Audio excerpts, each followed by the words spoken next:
My golden sister told me, "You don't even need that apartment, you're single. I'm pregnant, I deserve it." I refused, and now her life is falling apart.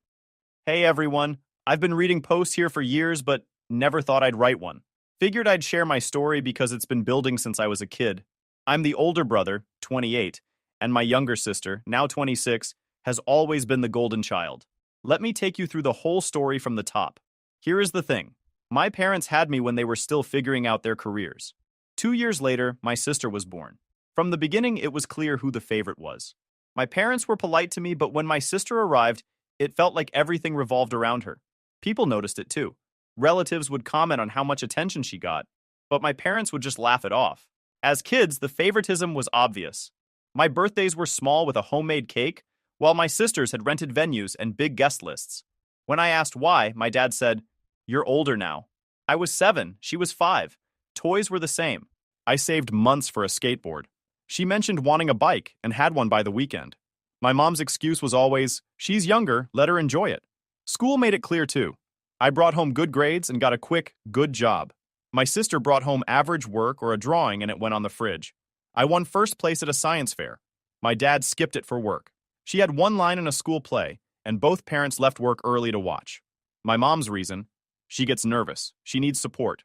I was a good kid, stayed out of trouble, did well in school, helped at home. But my parents acted like I didn't need attention. I was fine, while my sister was always the special one, or baby. I constantly heard, "You're older, you should understand." Or, "She's younger, let her have it." Like my only job was to support her. By the time I hit middle school, the pattern was pretty much set. My sister was the center of everything. I was just there, expected to help out and not make things complicated.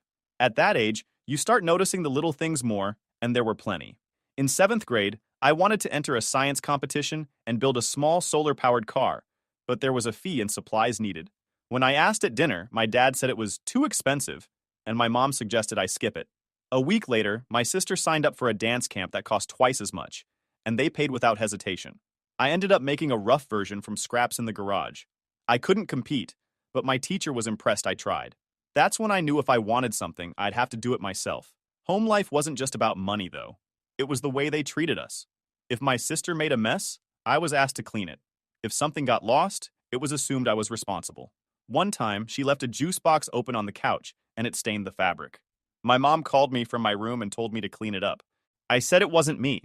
She said, "I know, but she's tired. Just do it." That was normal. She also had this habit of talking back. She'd argue, roll her eyes, slam doors. My parents called it attitude. If I did something like that, it was called disrespect, and I'd lose privileges. There were nights when my dad would pull me aside and say things like, "She's your little sister. You have to keep the peace. Don't provoke her." It didn't matter who started it.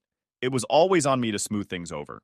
At school, I started noticing how different my life was compared to some friends. A buddy of mine had parents who came to his basketball games, helped with projects, asked how school was going. At our house, most conversations with me were instructions. Take out the trash.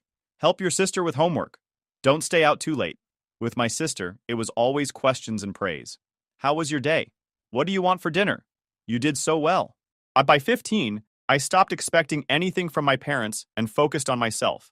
I mowed lawns, did odd jobs, saved, and bought my own things. My sister still got everything handed to her and even joked, "I'm the favorite." My parents would just smile. I stayed quiet, knowing speaking up wouldn't change it. By the time high school started, I just stopped asking for things. When the school had field trips, I usually didn't go because I knew the answer would be no. Once, the class went to a science center out of town. It cost maybe $25. I didn't even bring it up. I used to think maybe money was tight, but then I'd see my parents take my sister shopping for clothes or gadgets. One time, I overheard my mom on the phone with a family friend. She said, "He's fine. He doesn't need much. She's the one we have to focus on. She's more sensitive." I guess that was how they saw me. Someone who didn't need help or attention. But I did. I just learned not to expect it. By sophomore year, I had started finding ways to earn my own money. I'd shovel snow, mow lawns, walk dogs. It wasn't much, but it gave me some control. If I wanted a book or a game, I'd buy it myself. My parents thought it was responsible and told people they were proud I was independent. They didn't see it was because I had no other choice. Meanwhile, my sister kept getting whatever she asked for. If she wanted to join a new club, they'd pay. If she wanted to quit something, they'd say it was fine. She liked showing off too. She'd tell me, Mom and Dad said I'm special. I'd shrug it off, but it stuck. One last thing from that time. There was a career fair at school. I wanted to go because some tech companies were coming. It was a Saturday event. I asked my dad for a ride. He said he was busy taking my sister to a friend's party. My mom said to just take the bus. I went anyway, but I missed the first part because the bus route was slow.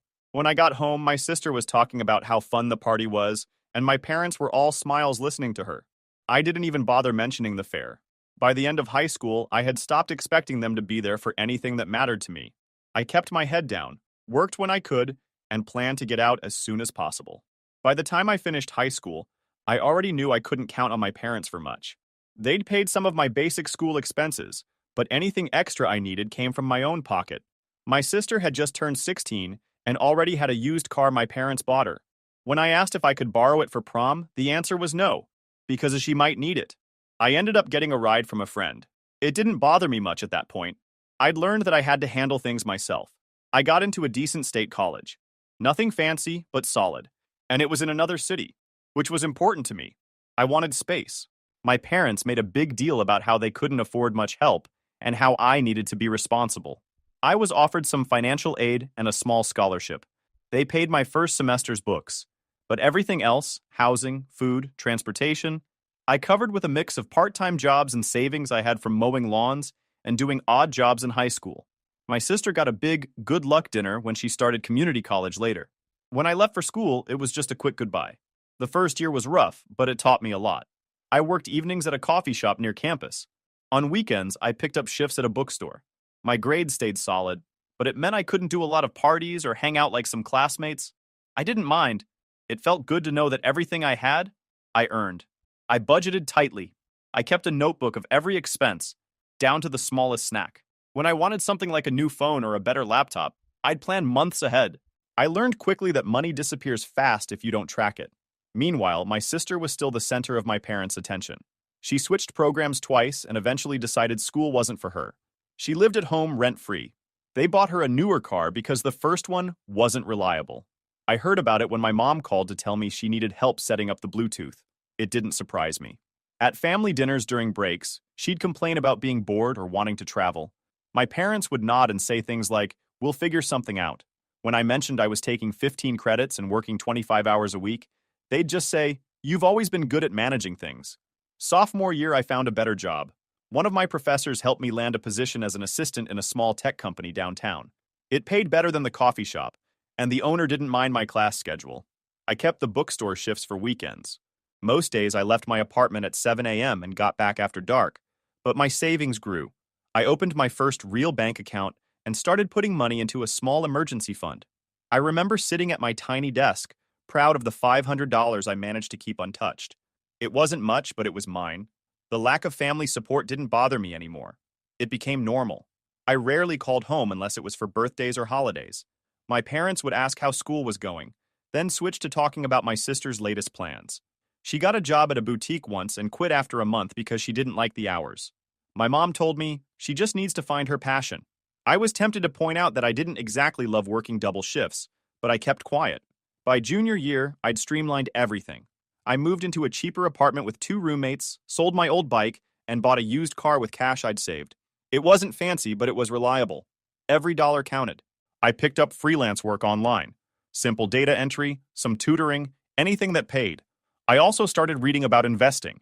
Nothing big, just basics about saving, budgeting, and compound interest. I didn't have a lot, but I liked the idea of being prepared. When my sister turned 18, my parents threw her a big party. She got a new laptop and a week-long trip to the coast with her friends, paid for by them. I sent her a simple message saying, "Happy birthday." No party for me when I turned 20. I celebrated by working a shift and grabbing takeout with a friend. It didn't hurt. It was just the way things were. My parents had different standards for us. They always had. I just made sure to stay focused. By the time I was close to graduating, I'd saved enough to cover a deposit for an apartment and had paid off my small student loans. I didn't tell my parents right away because I didn't want to hear comparisons or comments. When I did mention it during a call, my dad said, "Good. Now maybe you can help your sister when she needs it." That line stuck with me. It wasn't meant as a joke. They genuinely saw me as the backup plan for her. That's when I decided that whatever I built, it would be for me. I wouldn't let their priorities dictate mine. Well, after graduation, I stayed in the same city where I went to school. The tech company where I worked part-time offered me a full-time role. It wasn't huge money, but for a 22-year-old just out of school, it was solid. I moved into a better apartment with one roommate, kept my car running, and started putting money away every month. I had a plan: keep grinding, save, and eventually buy a place of my own. At home, nothing changed. My sister, now 20, was still living with my parents. She didn't go back to school after dropping out of community college. She had short-term jobs here and there, quit when she didn't like the hours, and complained about not being supported enough. My parents treated her like she was under pressure. Anytime I called, the conversation ended up about her. Your sister is figuring things out. She's stressed. Be nice to her. She's sensitive. The rudeness really started showing around this time. When I visited for holidays, she acted like I was a guest in her house. She'd leave her stuff everywhere, make sarcastic comments about my clothes or car. Wow, you're still driving that old thing? Do you even have time to live working all the time? If I ignored her, she'd push. Why are you so quiet? Too good for us now? One Thanksgiving, I brought a small basket of food and drinks. Nothing fancy, just something to contribute. She rolled her eyes and said, "Thanks, but Mom already covered everything. You really don't have to show off." My parents didn't say a word to her. My dad actually said to me, "Don't get offended. She jokes like that." When she started dating a guy, things got worse. She bragged about how supportive he was, how they were going to do big things. At one dinner, she made a point to say, "He doesn't just work all the time like some people." My mom laughed. My dad added, "She just wants you to loosen up." I kept my distance, but I noticed the pattern. Anything good I did, they minimized. Anything she did, they magnified. Around that time, I got my first promotion. My manager called me into his office, offered me a team lead position. I was proud of it. I set up a small dinner with close friends and sent an invite to my parents and sister. They said they'd try to come. The day came. I booked a nice spot. Nothing extravagant, but I wanted to celebrate. Everyone showed except my family. I called my mom after. She said, "Oh, sorry, your sister got a new certification and we went out with her." It was some online class certificate, nothing career-changing, but they acted like it was a major milestone. My dad said, "You know how she gets." We couldn't say no. That night, I realized I was done expecting them to show up for me. Despite the family drama, work was good. I kept moving up, saving more, and looking for ways to grow. I learned to avoid unnecessary spending, started reading more about money, investments, and property. My weekends were split between relaxing, seeing friends, and checking listings. My long-term goal was simple: buy my own place before I hit 28. The calls from my parents stayed the same. If they reached out, it was usually about my sister. "Can you help her with her resume? She needs advice about a loan. She's thinking of starting a business. Maybe you can guide her." If I said I was busy, they'd get cold. Once, my mom said, "Don't forget where you came from." I didn't argue. I just kept doing my own thing. During one visit home, I finally called them out. My sister had been complaining about her job, saying she deserved better pay. My mom turned to me and said, "Maybe you can talk to your boss about hiring her." I said, "She doesn't have the experience. I worked for this." My dad frowned and said, "Don't be selfish. Family helps family." My sister smirked. "You act like you're some big deal. It's just a job." That night, I drove back to my apartment and made a decision. I'd never let them decide what I owed. I wasn't rude about it. I just stopped sharing details. I didn't tell them how much I made, where I invested, or what I planned. I kept everything short when they asked. It wasn't anger, just strategy. By 25, I was in a better spot financially than I expected. I had a decent savings cushion, a reliable car, and no debt. My sister still lived at home. She had a newer car my parents helped buy, and they covered part of her expenses. She'd make comments online about being independent, but I knew the truth. She later totaled the car. When my parents hinted again that I should look out for her, I just nodded. I wasn't going to argue. I had bigger plans, and I didn't need their approval. Every sarcastic comment and every ignored moment just made it clearer. They weren't going to change, but neither was I. By the time I was 26, I had a good routine. Work was steady and my savings finally looked like something. I kept my expenses low and said no to a lot of extras. My friends joked that I was stingy, but I knew what I was doing. I wanted to own something before 30. I started looking seriously at places. I spent weekends checking listings, meeting agents, and running numbers. I wasn't looking for anything huge, just a clean, solid apartment in a decent area. After months of searching, I found it. 2 bedrooms, plenty of light, close to work. The price was fair and I could handle the down payment. Signing those papers felt like crossing a finish line. I didn't tell my family right away. I waited until I had the keys in my hand. Then I sent a group text with a photo of me in front of the building. Finally got my own place. Took a while, but here it is. The replies were predictable. My mom said, "Congrats. When are you having us over?" My dad wrote, "Good job. Your sister will want to see it too." My sister's response, "Finally. Took you long enough." I invited them for a weekend lunch. I cooked, kept it simple, and gave them a tour. My mom immediately started talking about how bright and open it was and how perfect it would be for a young family.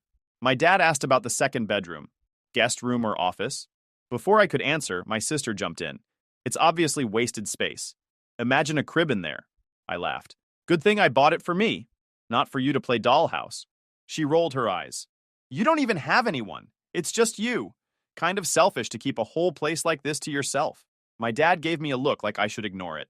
I didn't. Yeah, I worked 2 jobs and skipped vacations, so I could selfishly buy something with my own money. Shocking, right? My mom changed the subject, but I caught the tone. They were impressed, but it was like they couldn't give me the full credit. They asked about furniture, costs, and then my dad said, "Well, at least it's in a good spot. Easy to sell when you upgrade. Maybe your sister can use it if she needs something short-term." I laughed again.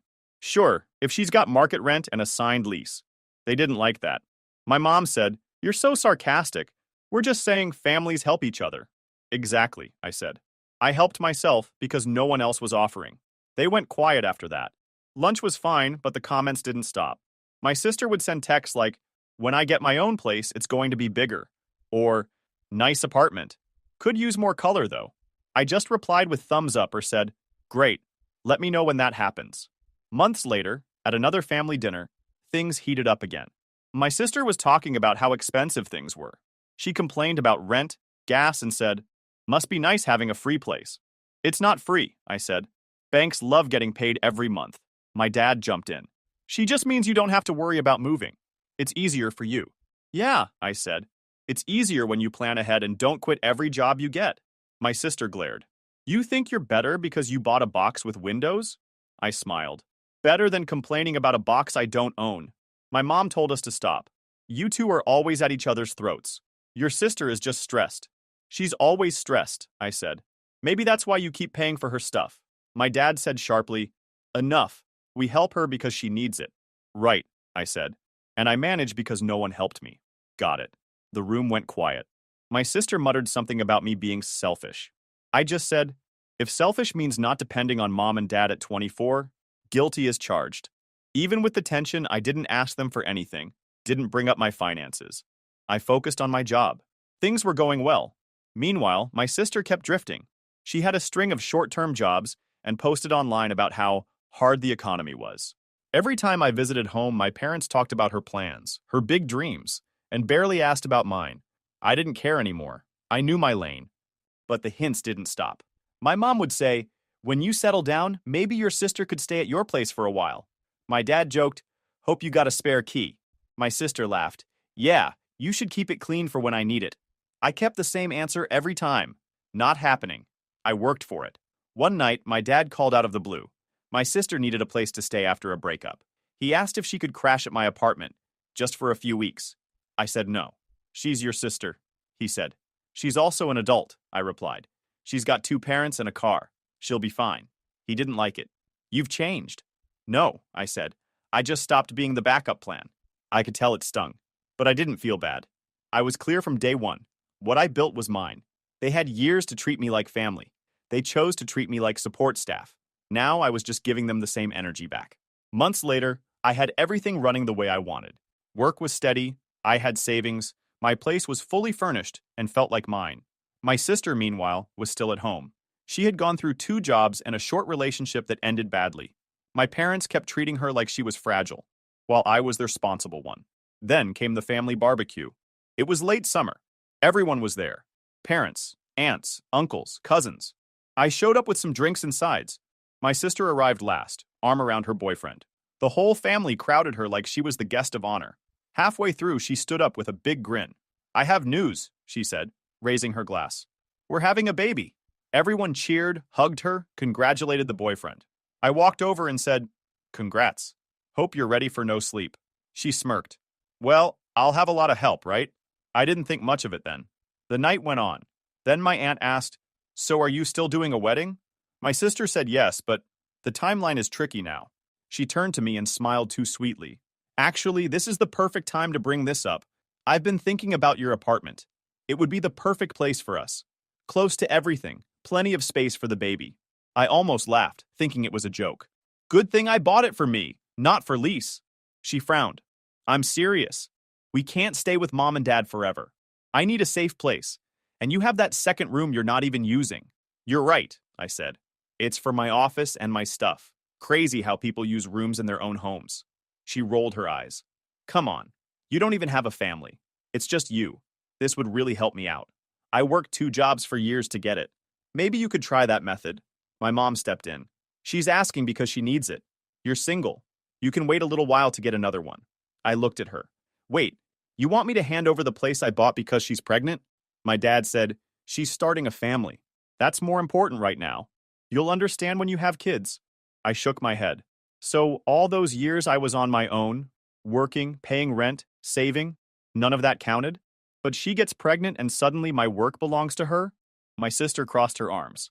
Don't make it a big deal. You can rent somewhere else for a year or 2. We'll take good care of your place. I laughed. Yeah, because you're famous for taking good care of things. Like that job you quit after 3 weeks? Or the car you totaled? Wow, she said loudly. So you're going to hold that over me forever? I thought family helped each other. They do, I said, when it's a 2-way street, not when it's a 1-way handout. My mom's face tightened. You always have to bring up the past. She's asking for help during a hard time. Hard time? I said. They made a choice. I didn't sign anything. I'm not their safety net. My dad's voice rose. Don't talk like that. She's your sister. Show some respect. I stood up. Respect goes both ways. Respect my work, my money, my home. The table went quiet. My sister started to tear up. You're so selfish. You've always been like this. It's just one thing, and you can't do it for me. One thing? You've had everything since you were a kid. The parties, the car, the attention. I got lectures. Now you want my place? Number. She got angry.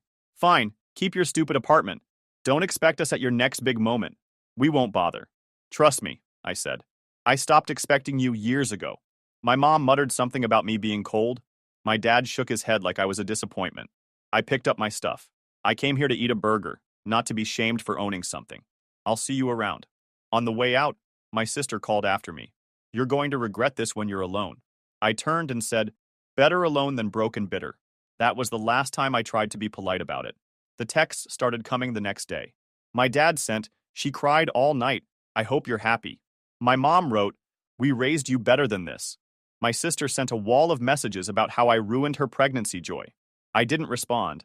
2 days later, my sister called saying, Fine, I don't want it anymore. But you could at least give us money to get a place. I laughed. You want me to pay you because I said no to giving you my home. That's creative. She hung up. After that, the family group chat turned sour. My parents acted distant. They hinted that I'd turned arrogant. I didn't care. I had my job, my savings, my space. I'd worked for it. I wasn't going to hand it over because someone else couldn't manage theirs. After the gathering, I decided to draw a hard line. I didn't respond to any more guilt texts. My sister stayed mad. My parents were cold. At first, I thought maybe things would cool off. Instead, they doubled down. They started talking to relatives about how selfish I was. A cousin sent me a message saying, What's going on? Your mom said you wouldn't let your sister stay with you. I explained once. I bought my own home after years of working. They think it's theirs, not happening. Most of my cousins actually sided with me. A few said, Yeah, your parents have always babied her. It was nice to hear, but I didn't need validation. Work was my safe zone. I put in more hours, took on projects, and got noticed. A few months later, my manager called me in. Another promotion. It came with a raise and more flexibility. I decided to celebrate, but this time I didn't invite my parents or my sister. I threw a small party with friends and a couple of supportive relatives. Everyone else sent congratulations. My parents didn't even text. My sister posted online about families forgetting who matters, which I ignored. Then things shifted. My parents started hinting at money problems. I heard through my cousin that they were covering a lot of my sister's bills. She quit another job during her pregnancy, said it was too stressful. They were paying part of her rent, her car insurance, and covering hospital visits. My dad even dipped into retirement savings. I stayed out of it. Every time I got a vague text like, "Your sister's having a hard time," I replied with, "Hope she figures it out." A month before the baby was due, my mom called me for the first time in weeks. She asked, "Could you just loan your sister a little? Just until things settle." I said, "You mean give her money so she doesn't have to manage her own life?" Number. She said, "You've changed. You used to care." I said, "I learned who cared about me. It wasn't you." She hung up. The baby came. Everyone acted like it was a royal event. I sent a small gift and a short message. "Congrats, hope the baby's healthy." My sister replied, "Wow, that's it?" I left it on red. As months passed, it was clear things weren't smooth for them. The boyfriend had spotty work. Bills piled up. They moved in with my parents. The wedding plans fizzled once money got tight. I found this out through my aunt, who told me, "Your folks are stressed. Your dad is covering everything." I just said they made their choices. I wasn't gloating, it was just a fact. Then came the moment that sealed it for me. My dad called again, his tone softer. He said, "We might have been too hard on you. We didn't realize how much you did on your own." He asked if I could help with a small amount each month until they got back on their feet. I almost laughed. "So, after all these years of me hearing, 'You're fine, you can handle it,' now I'm supposed to carry you? No thanks." He said, "It's family." I said, "Exactly. Family supports, not drains. I learned that from you." That ended the call. The real satisfaction came later. My company had a big end-of-year event. They highlighted some employees for major contributions. I was one of them. My photo was up on a screen. My name mentioned in front of the entire company and some local press. They gave me a sizable bonus. I posted one photo online, just me smiling with the award. I didn't tag anyone. The comments rolled in. Friends, co-workers, old classmates. My sister didn't say a word. My mom liked the post but never commented. My dad stayed silent. When I saw them at a holiday dinner months later, the energy was different. They were polite, quieter than usual. My sister barely spoke to me. My dad asked about work in a neutral tone. My mom talked mostly about the baby. No one mentioned the apartment. No one asked for money. It was like they knew the answer already. Before leaving, my sister muttered, "You must feel pretty proud." I said, "Not proud, just glad I stopped waiting for anyone's approval." My dad shook his head slightly but didn't argue. My mom hugged me quickly and said, "Drive safe." That was it. Looking back, I don't think I ever got the apology I deserved. But I got something better. Distance, control, and proof that I could build everything without them. The kid who was told to understand while his sister got all the attention turned into the man who didn't need their attention at all. They're still the same people. She's still entitled. They're still enabling. But none of it matters now. I have my place, my job, and my peace. When I lock my door at night, I remember that every single piece of furniture, every bill paid, every inch of that apartment came from my own work. That's the only approval I'll ever need.